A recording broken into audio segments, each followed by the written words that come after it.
আল্লাহ সুবহানাহু ওয়া তাআলা সূরাতু ইউসুফ আলাইহিস সালাতু ওয়াস সালামের ঘটনাকে আহসানাল কসাস বলে উল্লেখ করেছেন। সর্বশ্রেষ্ঠ, সবচেয়ে উত্তম গল্প বলে, ঘটনা বলে আল্লাহ তাআলা উল্লেখ করেছেন। কাসাস, কিসসা বলে আল্লাহ উল্লেখ করেছেন। এবং ইন্টারেস্টিংলি কিসসা মানে হচ্ছে যা ঘটেছে তাই বলা।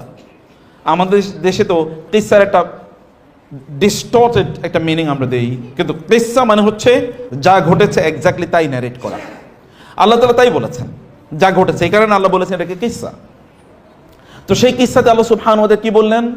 ইউসুফ আলাইহিস সালাতু ওয়াস সালাম তিনি একটি স্বপ্ন দেখলেন। বললেন, ইয়া আবাতি ইন্নী রাআইতু আহাদা আশারা কাওকাবা ওয়াশ শামসা ওয়াল কামারা রাআইতুহুম লি সাজিদিন।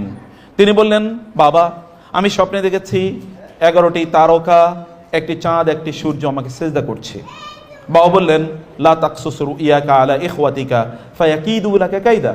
তোমার এই গল্পের কথা এবং তোমার স্বপ্নের কথা তোমার ভাইদেরকে বলো না, তাহলে তারা তোমার ব্যাপারে খারাপ পরিকল্পনা করবে বা চক্রান্ত বা ষড়যন্ত্র করবে। ফায়াকিদু লাকা কাইদা, কারণ ইন্না শাইতানাল লিল ইনসানি আদুউম মুবিন। শয়তান তো আছেই, শয়তান মানুষের মধ্যে এরকম টেম্পটেশন অথবা মানুষের মধ্যে ইনসিনুয়েশন, ওয়াসওয়াসা মানুষের মধ্যে তৈরি করে দেয়। সেই কারণে তোমার ভাইদের কাছে তুমি গল্প বলো না, এই ঘটনা বলো না। কিন্তু ইউসুফ আলাইহিস সালাম বলে দিয়েছেন, পরের ঘটনা আপনি জানেন। আমার ফোকাস বা ফোকাল পয়েন্ট এখানে না ইউসুফ আলাইহিস সালাতু ওয়াস সালাম কি প্যারেন্টিং পেয়েছেন তার বাবা এবং তার মায়ের কাছে। ইউসুফ ওয়াজ থ্রোন, একটা তাকে কূপের মধ্যে নিক্ষেপ করা হলো, আপনি জানেন, ইনটু ডিপ ওয়েল। সেখান থেকে একদল বণিক তাকে তুলে নিয়ে গেল, and he was sold in the market as a slave. তিনি বাজারে বিক্রি হয়ে গেলেন ক্রীতদাস আকারে। এবং সেখানকার মিশরের গভর্নরের কাছে, যাকে আজিজে মিসর বলা হয়, মিশর গভর্নর তাকে কিনে নিয়ে গেলেন, কারণ দেখতে শুনতে নবীর সন্তান। এছাড়াও তো তিনি এত সৌন্দর্য পেয়েছেন, রাসূল সাল্লাল্লাহু আলাইহি ওয়াসাল্লাম বলেছেন তাকে সৃষ্টির অর্ধেক সৌন্দর্য প্রদান করা হয়েছে। সেখানে তিনি বাজারে বিক্রি হয়ে গেলেন ক্রীতদাস আকারে।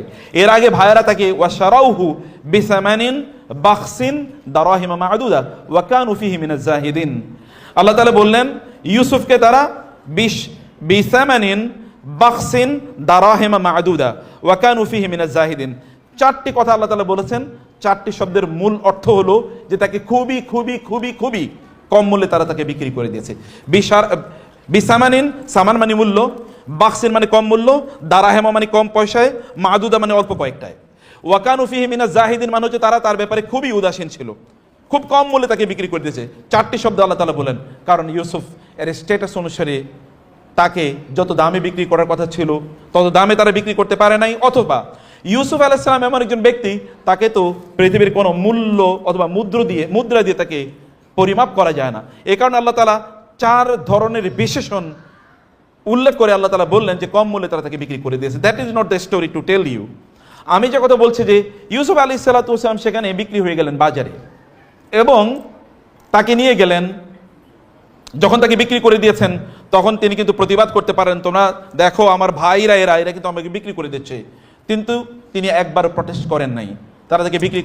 তারা তাকে কিনে নিয়ে গেলেন, এই ব্যবসায়ীরা তাকে বাজারে বিক্রি করে দিচ্ছেন, সেখানেও তিনি বলেন নাই যে তোমরা কি আমাকে বিক্রি করে দিচ্ছ ক্রীতদাস আকারে, আমি তো নবীর সন্তান।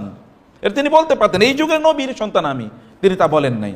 যখন আজিজে মিসরের বাসায় নিয়ে গেলেন, আজিজে মিসরের স্ত্রী মানে এমরাতুল আজিজ, তারা স্বামী এবং স্ত্রী চিন্তা করলো যে একে তো আমরা বড় করতে পারি, আমাদের তো সন্তান হয় না, আমরা বড় করতে পারি। কিন্তু যখন তিনি বড় হয়ে উঠলেন, একটা ইয়াং ম্যান আকারে যখন হলেন, এমনিই তো ইউসুফ সবচেয়ে বেশি সুন্দর, তারপরে আরো যখন তার যৌবনের একেবারে প্রাইম টাইম, তখন সৌন্দর্য কত বেড়েছে, তখন সেই নারী তার প্রতি আকর্ষিত হয়ে পড়লেন। অরাওয়াদাতুল্লাতী হুয়া ফী বাইতিহা ওয়াগাল্লাকাতিল আবওয়াবা ওয়া ক্বালাত হাইতা লাক। কোরআন অসাধারণভাবে এই গল্প বলেছে। যারা আরবি ভাষার ছাত্র তাদের সাথে আমি আলাদা ক্লাস করলে আমি বুঝাতে পারতাম, যেখানে প্রত্যেকটা শব্দের মধ্যে এমন স্ট্রং মেসেজ আছে, একটা শব্দ নিয়ে কয়েক ঘন্টা আলোচনা করা লাগে। যাই হোক, ইউসুফ আলাইহিস সালাতু ওয়াস সালামকে এই নারী তার প্রতি আসক্ত হলেন এবং তাকে তিনি বিভিন্নভাবে প্রলুব্ধ করার চেষ্টা করলেন, কিন্তু তিনি প্রলুব্ধ হলেন না। একবার চিন্তা করে দেখুন, Yusuf being a young man in the prime of his time, in the prime of his youth, তার যৌবনের একেবারে সেরা সময় তিনি আছেন, আবার তিনি সুদর্শন, এবং সেখানে আজিজে মিসর এমরাতুল আজিজ, আজিজের স্ত্রী অর্থাৎ গভর্নরের স্ত্রী, এবং she was the most beautiful lady or women in the city. ওই শহরের সবচেয়ে সুন্দরী নারী তিনি, সবচেয়ে প্রভাবশালী, এবং ওইখানকার রানী তিনি। ওইখানে কেউ তাকে বলার কথা নয়। অগাল্লাকাতিল আবওয়াব, অনেকগুলো দরজা বন্ধ করে তাকে আলাদা একটা ঘরে নিয়ে বলেন, ইউসুফ হাইতালাক, কাম টু মি। কিন্তু ইউসুফ আলাইহিস সালাম বললেন, নো, ইট ইজ অসম্ভব, এটা তো হতেই পারে না। তিনি সেখান থেকে দৌড়ে পালালেন, এবং তিনি দৌড়ে যখন যাচ্ছেন, তিনি জানেন যে সবগুলো দরজা বন্ধ, তিনি দৌড়াচ্ছেন, অথচ এখানে কিন্তু কেউ তাকে চেনে না। এখানে তিনি স্লেভ আকারে ক্রীতদাস, তো অবশ্যই মনিবের বা মনিবা অথবা মনিবার কথা তো শুনবেনি, এটা তো তার দায়িত্ব। মনিবের কথার বাইরে তো তার যাওয়ারই কথা না। আবার এখানে এরকম একটা ক্লোজ ডোর এনভায়রনমেন্ট, আবার এখানে কেউ তাকে চেনে না যে ব্লেম দেবে, বাপ দাদাদের কথা বলে তাকে বলবে, এরকম কোনো কারণ নাই, কেউ দেখছে না, নবডি ইজ দেয়ার, দরজা একেবারে বন্ধ, তারা দুজনই সেখানে আছেন। সেখান থেকে তিনি দৌড়ে পালাচ্ছিলেন, দরজাগুলো ঠাস ঠাস করে খুলে যাচ্ছে। কে দরজা খুলেছে? কেউ নাই সেখানে। অটো দরজা খুলে যাচ্ছে, এবং এই লেডি তাকে পেছন থেকে টেনে ধরলেন, তার জামা ছিঁড়ে গেল, তারপরে তিনি বের হয়ে গেলেন। সর্বশেষ দরজা যখন খুলে গেল, সেখানে দেখা গেল আজিজে মিসর সেখানে দাঁড়ানো। ফাওয়াজেদা, সেখানে গিয়ে দেখলেন, এবং তখন এই নারী, তিনি খুবই বুদ্ধিমতী ছিলেন। তিনি তখন তার স্বামীকে বললেন যে যেই ছেলেটি তোমার স্ত্রীর ব্যাপারে খারাপ কাজ করতে চেয়েছিল, তোমার তার ব্যাপারে কি উদ্যোগ নেওয়া উচিত, অথবা তোমার কি স্টেপ হওয়া উচিত? তার জন্যে আমি দুটো প্রস্তাব করছি। একটা হচ্ছে ইল্লা ইউসজানা, তাকে হয় he should be put into prison, হয় তাকে কারাগারে নিক্ষেপ করা হবে, আর আযাবুন আলিম, অথবা তাকে ভয়ঙ্কর শাস্তি প্রদান করা হবে। মানে তিনি immediately she crafted some ideas in order to আপনার প্রুভ হার ইনোসেন্স, এবং একে in order to make him guilty, এটা তিনি বললেন। ইউসুফ আলাইহিস সালাতু ওয়াস সালাম দেখলেন this is not a time to remain silent, এমন সময় চুপ থাকা যায় না। তিনি বলেন, না, আমি আসলে এখানে কিছু করিনি, বরং আমাকে অপরাধী দেখানোর জন্য এখানে সকল প্রচেষ্টা করা হয়েছে। ইউসুফ আলাইহিস সালাতু ওয়াস সালামের জন্য ওই বাসর, ওইখানে মাত্র সদ্যভূমিষ্ঠ একজন সন্তান শিশু, ফাশাহিদা শাহিদুম মিন আলিয়া, একজন সদ্যভূমিষ্ঠ শিশু ইউসুফের ব্যাপারে সাক্ষ্য প্রদান করলেন এভাবে যে আমি একটা আইডিয়া দিই। আইডিয়াটা হলো, এই শিশু কিন্তু কথা বলতে পারার কথা না, ইট ইজ এ মুআজিজা, নবীর একটা মিরাকল। এই ইউসুফ এর ব্যাপারে বললেন, যদি ইনকানা কামিসু কুদ্দা মিন দুবুরিন, ইনকানা কামিসু কুদ্দা মিন কুবুলিন, দুটো আইডিয়া বলছি। যদি তার জামাটা সামনের দিক থেকে ছেঁড়া থাকে, তাহলে তিনি মিথ্যাবাদী পুরুষ, আর যদি জামাটি পেছন দিক থেকে ছেঁড়া থাকে, তাহলে এই পুরুষ অর্থাৎ ইউসুফ সত্যবাদী, এই নারী মিথ্যাবাদী। এবং দেখা গেল জামাটা আসলে পেছন দিক থেকে ছেঁড়া। আজিজে মিসর, তিনি তো বুদ্ধিমান গভর্নর, পলিটিক্যাল এত বড় পোস্ট পেতে পারেন না যদি বুদ্ধিমত্তা না থাকে, উইজডম না থাকে, ইন্টেলিজেন্স না থাকে। তিনি বুঝতে পারলেন যে তার স্ত্রী এখানে অপরাধী। তিনি বললেন ইউসুফকে বাঁচানো দরকার, ইউসুফ আরিদ আনহাদা ওয়াস্তাগফিরি লিযামবিকি, ইউসুফকে বলেন, ইউসুফ তুমি অ্যাভয়েড ইট, এটাকে উপেক্ষা করো তো। এবং তার স্ত্রীকে বললেন, তুমি তো অন্যায় করেছো, তুমি repent for the sins you have committed, তুমি অন্যায় করেছো। কিন্তু আজিজে মিসর তো, অতএব মিসরের গভর্নরের স্ত্রীর ব্যাপারে তো তিনি আর কিছু বলতে পারেন না। আবার তিনি খুবই প্রভাবশালী ফ্যামিলির নারী তিনি, অতএব তিনি তাকে কিছু আর বললেন না। তিনি বুঝতে পারলেন যে তিনি অপরাধ করেছেন। ইউসুফ আলাইহিস সালাম এই সময় চিন্তা করলেন, এর যদি আবার আমাকে নিয়ে যায়, তাহলে তো আবার একই সমস্যা আমি পড়বো। তখন ইউসুফ আলাইহিস সালাতু ওয়াস সালাম বলেন আল্লাহর কাছে, রব্বিস সিজনু আহাব্বু ইলাইয়া মিম্মা ইয়াদউনানি ইলাইহি ওয়া ইল্লা তাসরিফ আন্নী কাইদাহুন্না আসবু ইলাইহিন ওয়া আকুম মিনাল জাহিলিন। হে আল্লাহ, আমাকে আপনি কারাগারেই পাঠান, কারাগার আমার জন্য ভালো, এই রাজপ্রাসাদে আমি থাকতে চাই না। নাও কামিং টু দি পয়েন্ট। আচ্ছা বলেন তো, ইউসুফকে কে এই প্যারেন্টিং শিক্ষা দিল, কে এই নৈতিকতা তাকে শিক্ষা দিল? কত আগে, তার বয়স যখন হতে পারে 8 বা 9 বা 10, তখন তার ভাইয়েরা তাকে হত্যা করার জন্য এই পরিকল্পনা করেছে, তাকে কূপে নিক্ষেপ করেছে, এবং তার জামার উপর নেকড়ের বাঘের রক্ত লাগিয়ে নিয়ে বলেছে যে নেকড়ের বাঘ তাকে খেয়ে ফেলেছে, ইত্যকার ঘটনা। কিন্তু কে তাকে এত দীর্ঘদিন পর্যন্ত তাকে নৈতিক রাখলো? এমনকি কারাগারে যখন যান, কারাগারে তো সাধারণত খারাপ লোকেরা থাকে, কারাগারে তো সেখানে তিনি খারাপ হননি। আমাদের কারাগারগুলোতে লোকেরা গেলে সেখান থেকে তারা আরো ডাকাত অথবা চোর গিয়েছে ডাকাত হয়ে বের হয়, ডাকাত গিয়েছে এখন মানুষ হত্যাকারী হিসেবে বের হয়, এরকম একটা অবস্থা। কিন্তু ইউসুফ যখন ওইখানে গিয়েছেন, তার ইনমেট যারা তার সাথে ছিলেন, মানে প্রিজন মেট যারা ছিলেন, প্রিজন মেটদেরকে তিনি বলছেন, দাওয়াত দিচ্ছেন, আর বাবু মুতাফাররিকুন খায়রুন আমিল্লাহুল ওয়াহিদুল কাহার, বলো তো হে কারাগারে আমার সাথে যেই তোমরা যারা আছো, প্রেজেন্ট মেট যারা আছো, তোমরা বলো তো, এই যে তোমরা এত রবের উপাসনা করো, এই রব অথবা এই যে গড, এই যে উপাস্যদের তোমরা উপাসনা করো, এত উপাস্য ভালো নাকি একজন উপাস্য যিনি সবকিছুর মালিক, সবকিছুর উপরে তিনি ক্ষমতাশালী, প্রভাবশালী এবং সবকিছুকে তিনি নিয়ন্ত্রণ করেন? কার ইবাদত করা দরকার? কে তাকে শেখালো এই কথা? কারাগারেও তিনি এরকম থাকেন, বরং কারাগারের এখানে যারা ছিল তারা তার ব্যাপারে কি বলেছে? ইউসুফ আইয়ুহা সিদ্দিকু ইন্না নারাকা মিনাল মুহসিনিন। ইউসুফ, আপনাকে দেখি খুবই ভালো মানুষ। ইউসুফ, আপনিও দেখি খুবই সত্যবাদী। কারাগারে তিনি কখনো মিথ্যা কথা বলেন নাই, কারাগারে তিনি অন্যদের সেবা করে যাচ্ছেন। কে ইউসুফকে এটা শেখালো? তিনি তো এখানে এটা শেখেন নাই। যদি এখানে শিখতেন তাহলে তো এখানে তিনি এত বড় বিপদের মুখে, মানে এই যে রাজপ্রাসাদে তিনি এত বড় বিপদের মুখোমুখি হন নাই। কে তাকে শেখালো? প্যারেন্টিং ইজ সো ইম্পর্টেন্ট যে আপনি যখন বলা হয় যে আন-নাকশফি মানে আল ইলমু ফিস সাগারি কান-নাকশি ফিল হাজারি, যখন আপনি ছোটবেলায় কাউকে কোনো কিছু শিক্ষা দেন, এটা পাথরের মধ্যে খোদাই করে কোনো কিছু রাখার মতো। ইউসুফকে তার বাবা ছোটবেলায় নিশ্চয়ই এমন কিছু শিক্ষা দিয়েছিলেন যে শিক্ষা তার মধ্যে এতটা প্রভাব তৈরি করেছে। ইউসুফ আলাইহিস সালাম গল্প আমি আপনাদেরকে এই জন্য বলছি যে আপনি if you can provide good parenting to your children, তাইলে আপনি হতে পারে যে আফটার 20-30 ইয়ার্স আপনি দেখবেন এটা কোনো না কোনোভাবে তাদের মধ্যে অবশ্যই কাজ করবে, যেমনিভাবে ইউসুফের মধ্যে কাজ করেছে। কোরআন যখন কোনো গল্প বলে আপনাদেরকে মনে রাখতে হবে, কোরআন কেবল গল্পের জন্য গল্প বলে না। কোরআন যখন ঘটনা বলে তখন এটা আপনার জীবনের গল্প বলে। ওই ঘটনা কোনো না কোনোভাবে আপনার জীবনের সাথে সম্পৃক্ত। অতএব কোরআনের গল্পটি আপনাকে ভালো করে বোঝা দরকার। আপনি তো ইউসুফ তৈরি করতে পারেন।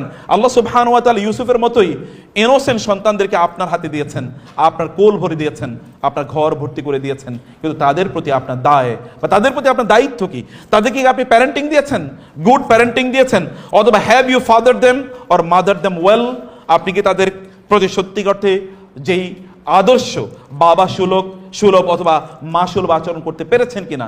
তাও যদি না করতে পারে তাহলে এবার আমি আপনাদেরকে দ্বিতীয় গল্প বলি। একজন ভালো সন্তানের কথা আমি আপনাদেরকে বললাম, কিন্তু আরেকজন ভালো সন্তানের কথা এবং আরেকজন খারাপ সন্তানের কথা, গুড প্যারেন্টিং ব্যাড প্যারেন্টিং এর কথা আমি আপনাদেরকে বলি।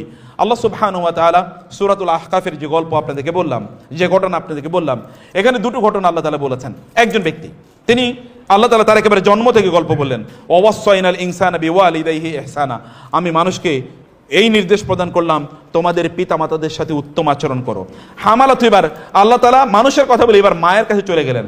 হামালাতু উম্মুহু কুরহা ওয়া ওয়াদাআতুহু কুরহা ওয়া হামলুহু ওয়া ফিসালুহু 30 শাহরা, তার মা তাকে কষ্ট করে গর্ভে ধারণ করেছেন, কষ্ট করে প্রসব করেছেন এবং কষ্ট করে তাকে লালন পালন করেছেন। এই তিনটে স্টেজ অ্যাবসলিউটলি মারাই কেবলমাত্র করে থাকে, এখানে বাবাদের কোনো শেয়ারিং নাই, বাবার এখানে কোনো কিছু শেয়ার করে না। এই তিনটি কাজ এটা উল্লেখ করার পরে এরপরে আল্লাহ সুবহানাহু ওয়া তাআলা বললেন ফালাম্মা বালাগা আশুদ্দাহু, যখন এই সন্তানটি তার মায়ের পেটে তিনি থাকলেন, মা তাকে প্রসব করলো এবং তাকে লালন পালন করলো, এখন সে তার যৌবনে পৌঁছেছে। যৌবন মানে বাংলাদেশের প্রেক্ষাপটে 12-13 বছরে ছেলেরা বা মেয়েরা তারা যৌবনে পৌঁছে, এবং যৌবনে পৌঁছা মানে আপনারা সেটা বুঝেন। আল্লাহ তাআলা বললেন যখন এই সন্তানটি তার যৌবনে পৌঁছলো, ওয়াবালাগা, এরপরে গ্র্যাজুয়ালি ওয়াবালাগা 40 সানা, যখন তার বয়স 40 হলো, যখন তার বয়স 40 হলো, 40 হওয়ার পরে তিনি কি বলেছেন সেটাই আপনাদের এখানে যারা আছেন নিশ্চয়ই ভাই এবং বোনেরা যারা আছেন, আপনাদের অনেকের বয়স 40 ছুঁই। আমি 40 যারা 40-এর কাছাকাছি যারা, তাদের গল্প আমি আপনাদেরকে বলছি। এই শিশুর কথা, যে শিশু এখানে বড় হয়ে উঠেছেন, নিশ্চয়ই একটা গুড প্যারেন্টিং পেয়েছেন অথবা গুড এনভায়রনমেন্ট পেয়েছেন, অথবা আল্লাহ তাআলার একটা স্পেশাল মার্সি, আল্লাহর একটা স্পেশাল ব্লেসিং এই সন্তানের উপর আছে। তিনি যখন 40-এ পৌঁছলেন তখন তিনি কি বললেন? ক্বালা রাব্বি আউজি'নি আন আশকুরা নি'মাতাকা আল্লাতী আন'আমতা আলাইয়া ওয়া আলা ওয়ালিদাইয়া। তিনি 5টি কথা এখানে আল্লাহ তাআলার কাছে উপস্থাপন করলেন।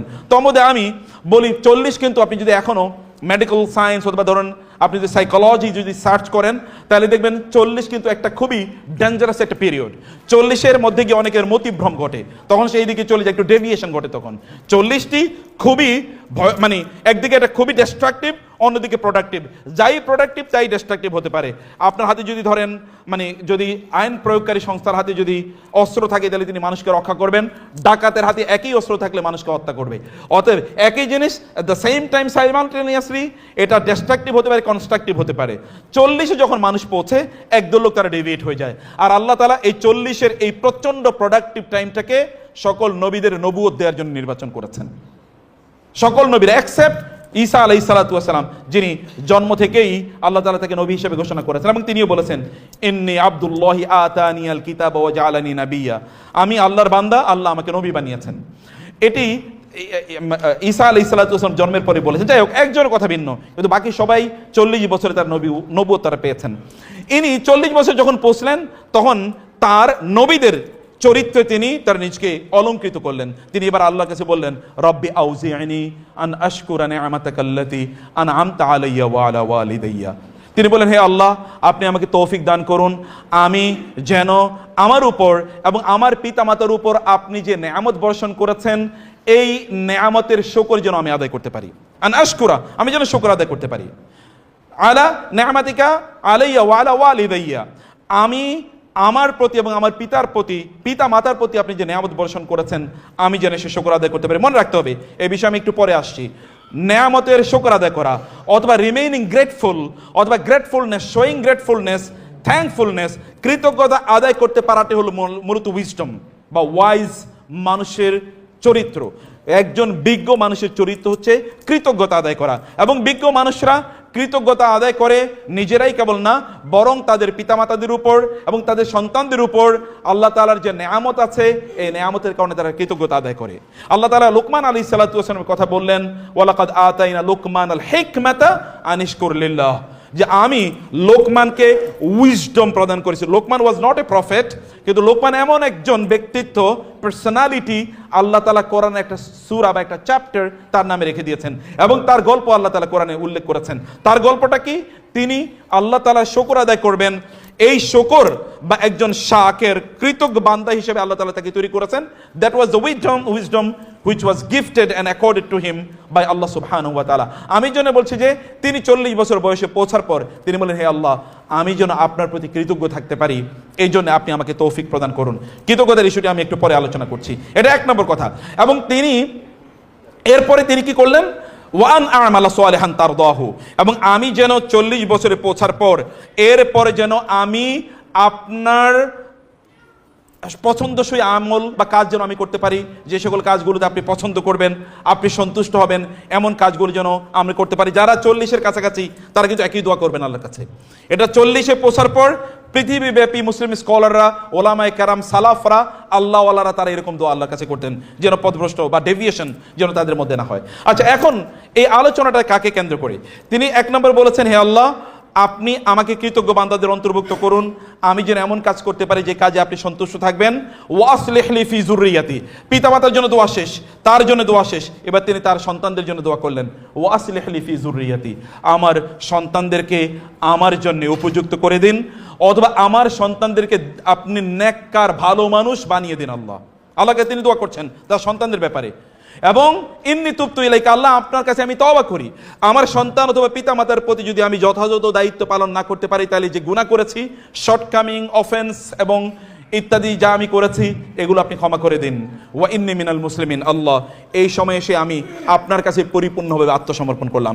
প্রিয় বোনেরা এবং ভাইয়েরা, প্যারেন্টিং এর মূল আলোচনাটা, প্যারেন্টিং এর মূল কথাটা এখানেই। আল্লাহ সুবহানাহু ওয়া তাআলা যদি আপনাকে পিতা মাতা বানিয়ে থাকেন এবং নিশ্চয়ই আপনার পিতা বা মাতা হয়েছেন, তাহলে আপনাদের এই সময় এসে আপনি 40 বা 40-এর কাছাকাছি যাই হোক না কেন, আপনার এই সময় এসে আপনার কাজ কি? আপনি বাবা হয়েছেন বা আপনি মা হয়েছেন, তাহলে আপনার এখন 2 জেনারেশন, একটা জেনারেশন আপনার উপরে আছে আর একটা জেনারেশন আপনার নিচে আছে। এই দুটো জেনারেশনকে ভালো মানুষ বানানো, দিনদার বানানো, দুটো জেনারেশনের প্রতি আপনার যে দায়িত্ব, এই দায়িত্বটাকে কম্বাইনলি, সাকসেসফুলি, এই দুটো দায়িত্বকে সাইমালটেনিয়াসলি, সমানভাবে দুটো দায়িত্বকে পালন করা, এই জায়গায় মূলত চ্যালেঞ্জ। এবং অধিকাংশ লোকেরা এই কাজটি করতে পারে না। যারা বিয়ে শাদী করেছেন তারা আপনারা জানেন যে এইরকম একটা ফ্যামিলি, অর্থাৎ প্যারেন্টস এবং চিলড্রেন, তাদেরকে রেখে আপনি ওয়াইফ এবং হাজব্যান্ড একই সাথে একই ছাদের নিচে থাকা, এই যুগে এটা মহা challenging. In most of the cases এটা লোকেরা পারেই না, তারা এই ব্যালেন্সটা তারা তৈরি করতে পারে না। যারা বিবাহিত পুরুষ তাদের কথা বলছি, কমপক্ষে আপনারা এই ব্যালেন্সটা করতে পারেন না। বোনেরও এটা জানেন যে ব্যালেন্সটা তৈরি করা কতটা কঠিন। কিন্তু আল্লাহ তাআলা একজন সাকসেসফুল একজন ফাদারের কথা আল্লাহ তাআলা এখানে বললেন যে কিভাবে তিনি এই তিনি বা এই ব্যালেন্সটা তিনি তৈরি করলেন, এবং উভয় পক্ষকে কিভাবে তিনি আল্লাহ সুবহানাহু ওয়া তাআলা এর কাছাকাছি তিনি নিয়ে গেলেন। আসলে এই ঘটনাটা কাকে কেন্দ্র করে নাজিল হয়েছে? এই ঘটনাটা নাজিল হয়েছে আবু বকর রাদিয়াল্লাহু তাআলা আনহুকে কেন্দ্র করে। আপনারা জানেন আবু বকর রাদিয়াল্লাহু তাআলা আনহু রাসূলুল্লাহ সাল্লাল্লাহু আলাইহি ওয়াসাল্লামের সবচেয়ে ঘনিষ্ঠ বন্ধু। তিনি যখন রাসূলুল্লাহ সাল্লাল্লাহু আলাইহি ওয়াসাল্লামের সাথে তিনি সিরিয়াতে ব্যবসায় যান, সেখানে বাহিরা পাদ্রীর সাথে দেখা হয়। বাহিরা পাদ্রী দেখলেন রাসূলুল্লাহ সাল্লাল্লাহু আলাইহি ওয়াসাল্লাম ইয়াং মোহাম্মদ তিনি একটি গাছের নিচে গিয়ে বসেছেন। তিনি আবু বকরকে ডাকলেন, আবু বকর ইনি কে? বলুন উনি আমার বন্ধু। তার নাম কি? তার নাম মোহাম্মদ। তার বাবার নাম কি? আব্দুল্লাহ। তার মায়ের নাম কি? আমেনা। তার দাদার নাম কি? আব্দুল মুত্তালেব। তিনি কোন বংশের? তিনি কুরাইশ বংশের। ও, এই গাছের নিচে তো সর্বশেষ একজন নবী বসেছে, তিনি হচ্ছেন ঈসা আলাইহিস সালাম। এরপরে আর এখানে কেউ বসেনি। সর্বশেষ নবী যিনি আসবেন তিনিও এই গাছের নিচে বসবেন। যুগ যুগ ধরে এই গাছের নিচে কেবল নবীরা বসেছে, অন্য কেউ বসেনি। ইনি বসেছেন মানে ওনার বংশের যে তালিকা আমি তাওরাত এবং ইনজিলে পেয়েছি তাতে বোঝাচ্ছে ইনি he is going to B the last prophet of this nation of the humanity. মানবতার তিনি সর্বশেষ নবী হতে যাচ্ছেন। আবু বকর আপনি তাকে দেখে রাখেন। আবু বকর এই যে শুনলেন, এরপরে আবু বকর লালন করছেন এই স্বপ্ন। কবে তিনি বলবেন যে I have become the prophet of this nation এবং তোমরা আমার প্রতি ঈমান আনো, এ কথা কবে তিনি বলবেন? আবু বকর এই অপেক্ষায় ছিলেন। এবং যখন আবু বকরের বয়স 38, রাসূলুল্লাহ সাল্লাল্লাহু আলাইহি ওয়াসাল্লামের বয়স 40, হেরা গুহা থেকে তিনি ফিরে এসে বললেন খাদিজাকে, তার স্ত্রীকে, যে খাদিজা জাম্মেলুনি জাম্মেলুনি, তুমি আমাকে চাদর দ্বারা কম্বল দিয়ে আবৃত করে দাও, আমি জ্বর ফিল করছি। কারণ তিনি এমন একটা টেরিবল এক্সপিরিয়েন্স তার হয়েছে। জিবরিল আলাইহিস সালাম তার কাছে এসেছেন, তাকে বিশাল অবয়ব এসে তাকে বলেন একরা পড়ুন, একরা পড়ুন, একরা পড়ুন। তিনি বলেছেন আমি পড়তে জানি না, আমি পড়তে জানি না। এরপর অনেক ঘটনা, এটা দেখে তিনি ভয় পেয়ে গিয়েছেন। তার স্ত্রীর কাছে তিনি এসে বলেন আমি ভয় পেয়েছি, এবং ভয় পেলে মানুষের মধ্যে জ্বর চলে আসে। তিনি তার স্ত্রীকে বললেন, তার স্ত্রী এটা মেনে নিলেন। ওয়ারাকা বিন নাওফলের কাছে না হলো, ওয়ারাকা বিন নাওফল প্রেডিক্ট করলেন, বললেন যে প্রফেসি করলেন যে আপনি এই যুগের নবী হবেন, এবার আপনি এই জাতির নবী হবে, ইত্তকার ইত্তকার ইত্তকার। এবার তিনি তার বন্ধুকে বললেন আবু বকর এরকম এরকম অবস্থা। আবু বকর বলেন আমি মেনে নিলাম, কারণ আবু বকর আগ থেকেই প্রিপেয়ার্ড, তিনি প্রিপেয়ার্ড যে তিনি এমন কোন সময় তার মুখ থেকে এরকম বক্তব্য বের হবে এবং তিনি তার প্রতি ঈমান আনবেন। আবু বকর রাদিয়াল্লাহু তাআলা আনহু তার প্রতি ঈমান গ্রহণ করলেন। আবু বকর যখন ঈমান আনেন তখন আবু বকর রাদিয়াল্লাহু বয়স 38, রাসূল সাল্লাল্লাহু আলাইহি ওয়াসাল্লামের বয়স তখন 40। এর আর 2 বছর পরের ঘটনা হলো এটা।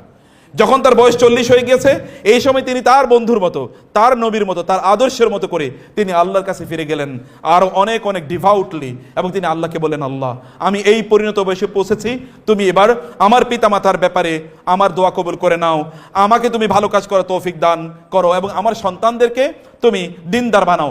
এই 3টি দোয়া তিনি করেছেন তার 3 জেনারেশনের জন্য, নিজের এবং উপরের এবং পরের। এবং ইতিহাস সাক্ষী, পৃথিবীতে একমাত্র মানুষ তিনি আবু বকর রাদিয়াল্লাহু তাআলা আনহু, যার বাবা এবং মা এবং তার সকল সন্তান ইনক্লুডিং হিজ গ্র্যান্ড চিলড্রেন প্রত্যেকেই তার জীবদ্দশায় ইসলামের সুশীতল ছায়াতলে চলে এসেছিল। পৃথিবীতে একমাত্র ব্যক্তি, মানবতার ইতিহাসে আর এরকম কোনো ব্যক্তি নাই। হয় তার বাবা অথবা মা অথবা তার সন্তানদের মধ্যে কেউ অথবা সন্তানদের মধ্যে কেউ এরকম নবীর সাথে নবীর জীবদ্দশা ঈমান এনেছে, আর কার জন্য ঘটেনি। এটা আবু বকর রাদিয়াল্লাহু তাআলার জন্য ঘটেছে। আবু বকর রাদিয়াল্লাহু তাআলার প্যারেন্টিংটা এবার দেখেন, তিনি কেমন প্যারেন্টিং করেছেন। আমরা যদি রিভার্স প্যারেন্টিং এর কথা বলি, তার বাবা মার জন্য তিনি প্যারেন্টিং করেছেন, বাবার জন্য তিনি দোয়া করেছেন। এবং আবু বকর রাদিয়াল্লাহু তাআলার বাবা তিনি ইসলাম গ্রহণ করেছেন, তার মাও ইসলাম গ্রহণ করেছেন, তার সন্তানরাও ইসলাম গ্রহণ করেছেন, সন্তানদের সন্তানরাও ইসলাম গ্রহণ করেছেন, তার স্ত্রী ইসলাম গ্রহণ করেছেন। এবং ইসলামের জন্য আবু বকর রাদিয়াল্লাহু তাআলার কন্ট্রিবিউশন যে পরিমাণ, এবং এর সাথে প্যারালাল কেবল খাদিজাতুল কুবরা রাদিয়াল্লাহু তাআলার কন্ট্রিবিউশন আসে। খাদিজাকে যদি বাদ দেওয়া হয়, তাহলে আবু বকরের কন্ট্রিবিউশন যদি একটা পাল্লায় রাখা হয়, আদম এবং রাসূল ইসলাম থেকে শুরু করে কিয়ামত পর্যন্ত যত লোক আসবে সকলের কন্ট্রিবিউশন যদি আরেকটা পাল্লায় রাখা হয়, তাহলে আল্লাহর কসম আবু বকরের কন্ট্রিবিউশনের পাল্লাটা অনেক ভারী হয়ে যাবে। এটা কেবলমাত্র ওমর রাদিয়াল্লাহু তাআলা উপলব্ধি করেছেন এইভাবে, যখন কেউ একজন বলছেন ওমর আপনি তো আবু বকরের মতো ইসলামের খেদমত করে যাচ্ছেন। ওমর রাদিয়াল্লাহু বললেন আচ্ছা ঠিক আছে, তুমি একটু আবু বকরের কাছে যাও, গিয়ে বলো যে তিনি যে রাতে ওই যে জাবালে সুরে হিজরত করার সময় একটা পাহাড়ের গুহায় রাসূলের সাথে যে তিনি 3টি রাত ছিলেন, ওই 3টি রাত কেবল তিনি আমাকে দিয়ে দেন, আমার গোটা জীবনের ইবাদত আমি আবু বকরকে গিফট করে দেব। Abu Bakr is incomparable. আমি বলছি প্যারেন্টিং কাকে বলে। আবু বকর রাদিয়াল্লাহু তাআলা আনহু তিনি এমন কাজ করেছেন, তার মাধ্যমে মুসলিম যারা কৃতদাস ছিল এত পরিমাণ কৃতদাসকে তিনি মুক্ত করেছেন। ইসলামের জন্য তার দান, তার সম্পদ যে পরিমাণ কাজে লেগেছে। আবু বকর রাদিয়াল্লাহু তাআলা আনহু কেউ একটু যদি কটু কথা বলতো, রাসূল সাল্লাল্লাহু আলাইহি ওয়াসাল্লাম তাকে ডেকে নিয়ে বলতেন তুমি কি জানো কার ব্যাপারে কথা বলছো, তুমি কি জানো আবু বকর রাদিয়াল্লাহু তাআলা আবু বকরের সম্পদ আমার এত এত কাজে লেগেছে, যার কারো সম্পদ আমার এত কাজে লাগে নাই। আবু বকরকে কিছু বললে রাসূলুল্লাহ সাল্লাল্লাহু আলাইহি ওয়াসাল্লাম এভাবে রাগান্বিত হয়ে যেতেন। কেউ একজন প্রশ্ন করলো ইয়া রাসূলুল্লাহ আপনার কাছে সবচেয়ে প্রিয় মানুষকে? তিনি বললেন আয়েশা। বলে আমি তার ব্যাপারে জিজ্ঞেস করিনি, তাহলে আয়েশার বাবা আবু বকর মর্যাদা তার গোটা অস্তিত্ব জুড়ে কেবলমাত্র আবু বকর এবং আবু বকরের পরিবারই কেবল তার চারপাশে। এটা এই কারণে ওই যে আল্লাহ সুবহানাহু ওয়া তাআলা কবুল করে নিয়েছেন। এবং তিনি বললেন আল্লাহর কাছে ইন্নী তুবতু ইলাইকা, আল্লাহ আমি আপনার কাছে তওবা করছি। আমি যদি কোনো ভুল ত্রুটি করে থাকি আমার সন্তানদেরকে বড় করার ক্ষেত্রে, বাবা মার সাথে ট্রিটমেন্টের ক্ষেত্রে, ওয়া ইন্নী মিনাল মুসলিমিন, আমি পরিপূর্ণভাবে আপনার কাছে আত্মসমর্পণ করলাম। বোনেদেরকে বলছি, ভাইদেরকে বলছি, আপনাদের কিন্তু তওবার সময় চলে এসেছে। আল্লাহর কাছে বেশি বেশি তওবা করুন, ইস্তেগফার করুন। আল্লাহর কাছে যদি আপনি ইস্তেগফার করেন, তওবা করেন, তাহলে কি হবে জানেন? আল্লাহ তাআলা হাত ধরে নিজের হাতে আপনার সন্তানদেরকে আল্লাহ তাআলা আল্লাহওয়ালা বানিয়ে দেবেন, ভালো মানুষ বানিয়ে দেবেন। আল্লাহ সুবহানাহু ওয়া তাআলা আপনার সকল প্রবলেমগুলো সমাধান করে দেবেন। If you can sincerely seek the forgiveness from Allah সুবহানাহু ওয়া তাআলা। আল্লাহ নিজে কোরআনে এই কথা বলেছেন, ফাকুল তুস্তাগফিরু রাব্বাকুম ইন্নাহু কানা গাফফারা ইউরসিলিস সামা আলাইকুম মিদরারা ওয়া ইউমদিদকুম বিআমওয়ালিন ওয়া বানিনা ওয়া ইয়াজআল লাকুম জান্নাতিন ওয়া ইয়াজআল লাকুম আনহারা মা লাকুম লা তারজুনা লিল্লাহি ওয়াকারা। আপনার সন্তান হয় না, আপনি ইস্তেগফার করেন। আপনার সন্তানগুলো দুষ্ট হয়ে যাচ্ছে, আপনি ইস্তেগফার করেন, আল্লাহর কাছে বলুন। আপনার সন্তানগুলোর বিভিন্ন ধরনের সমস্যা যাচ্ছে, আপনি আল্লাহর কাছে বলুন। আপনার ব্যবসা বাণিজ্য ভালো যাচ্ছে না, চাকরি বাকরিতে উন্নয়ন হচ্ছে না, অথবা আপনার ধরেন আয় ইনকামে বারাকা পাচ্ছেন না, আপনার ফ্যামিলিতে বিভিন্ন ধরনের ডিস্টারবেন্স, বিভিন্ন ধরনের ফ্যামিলি ডিসকর্ড বা আপনার ম্যারিটাল ডিসকর্ড এখানে লেগে আছে, আপনি ইস্তেগফার করেই দেখেন না। ইস্তেগফার is the solution to all your problems. This is the solution to all of your problems. আপনার যত ধরনের প্রবলেম আছে, সকল প্রবলেমের সমাধান কিন্তু ইস্তেগফারে আছে। আবু বকর রাদিয়াল্লাহু তাআলা সে কথা বলেছেন এবং তিনি আল্লাহর কাছে আত্মসমর্পণ করেছেন পরিপূর্ণভাবে। কিন্তু এই ব্যক্তির এই জাতীয় আপনার যারা আবু বকর রাদিয়াল্লাহু তাআলার আদর্শ প্যারেন্টিং এর ক্ষেত্রে গ্রহণ করবেন, আল্লাহ তাআলা বলেছেন উলাইকাল্লাযীনা নাতাকাব্বালু আনহুম আহসানা মা আমিলু ওয়া নাতাজাওয়াজু আন সাইয়্যাতিহিম ফি আসহাবিল জান্নাহ ওয়াদাস সিদকিল্লাযী কানু ইউআদুন। আল্লাহ তাআলা বললেন যে এই জাতীয় ব্যক্তিরা, আপনারা যদি আবু বকর রাদিয়াল্লাহু তাআলার আদর্শ গ্রহণ করতে পারেন তাহলে কি হবে? আল্লাহ বলেন এরাই হচ্ছে, দেখেন গল্প বললো একজনের, কিন্তু এরপরে বলেন উলাইকা, those are the people or these are the people নাতাকাব্বালু আনহুম আহসানা মা আমিলু। একটা এক্সাম্পল বলি, এই সকল ব্যক্তিদের শ্রেষ্ঠতম আমলগুলো আল্লাহ তাআলা কবুল করে নেবেন। ওয়া নাতাজাওয়াজু আন সাইয়্যাতিহিম, তাদের গুনাহগুলো আল্লাহ তাআলা মাফ করে দেবেন বলে আল্লাহ তাআলা বলছেন। তার মানে কি? মানে হচ্ছে যেমন ধরুন আপনার যারা টিচার আছেন, আপনাদের জন্য উদাহরণটি অনেক বেশি সহজ হবে যে আপনার কোন একজন স্টুডেন্ট কোন একটা সাবজেক্টে তিনি পেয়েছেন 99, 11টা সাবজেক্টের মধ্যে, আর বাকি সাবজেক্টগুলোতে তিনি পেয়েছেন ধরেন 20-20 করে, 20-20 করে। এখন আপনি চিন্তা করলেন যে ছেলেটা তো খুবই ভালো বা এই মেয়েটা তো খুবই ভালো, ওর একটা সাবজেক্টে 99 পেয়েছে, বাকিগুলোতে 20 করে পেয়েছে, ও তো ফেল করবে, ওকে পাস করানো দরকার। কিন্তু এভাবে পাস করানো যাবে না। ওর একটা সাবজেক্টকে আমি স্ট্যান্ডার্ড ধরে বাকি সকল সাবজেক্টে আমি এই পরিমাণ মার্কস দিয়ে যাব। এখন সকল সাবজেক্টে তাকে তিনি নাম্বার দিলেন 99 করে। এরকম কি পৃথিবীতে কোথাও ঘটে? এরকম ঘটে না, কিন্তু আল্লাহর জন্য এটা ঘটবে। আল্লাহ সুবহানাহু ওয়া তাআলা বলবেন, ও হি ওয়াজ এ গুড, মানে they were good parents, he was a good father, good mother. আচ্ছা ঠিক আছে, তার আমলগুলো দেখো তো। আমলগুলোর মধ্যে এবার ফেরেশতারা বলবেন যে এই তো তার আমল, বলে তার শ্রেষ্ঠতম আমল কোনটা? বলে ফেরেশতারা বলবেন আল্লাহ, তার একটা আমল দেখা যায় কোন এক রাতে তিনি তাহাজ্জুদে সিজদা লুটিয়ে পড়েছিলেন, সিজদা লুটিয়ে তিনি আপনার কাছে এত কেঁদেছেন, এটা তার জীবনের শ্রেষ্ঠতম আমল। আল্লাহ বলবেন ও কত বছর বেঁচে ছিল? 70 বছর। যাও 70 বছরে প্রতিদিনের তার ইবাদতটা এই সিজদার মতো করে হয়েছিল বলে তুমি সকল ইবাদতকে পরিমাপ করো এবং এর উপর ভিত্তি করে তুমি তাকে জান্নাত প্রদান করো। কাজ করছেন কিন্তু একদিন, কিন্তু বাকিগুলো সব এই প্যারামিটারে, এই স্ট্যান্ডার্ডে, এই বেঞ্চমার্কে আল্লাহ সুবহানাহু ওয়া তাআলা সবগুলো নিয়ে গেলেন। এটা আল্লাহ ডিক্লারেশন দিচ্ছেন, আমি বলিনি। তিনি বলছেন উলাইকাল্লাযীনা নাতাকাব্বালু আনহুম আহসানা মা আমিলু ওয়া নাতাজাওয়াজু আন সাইয়্যাতিহিম ফি আসহাবিল জান্নাহ। এরা জান্নাতি হবে।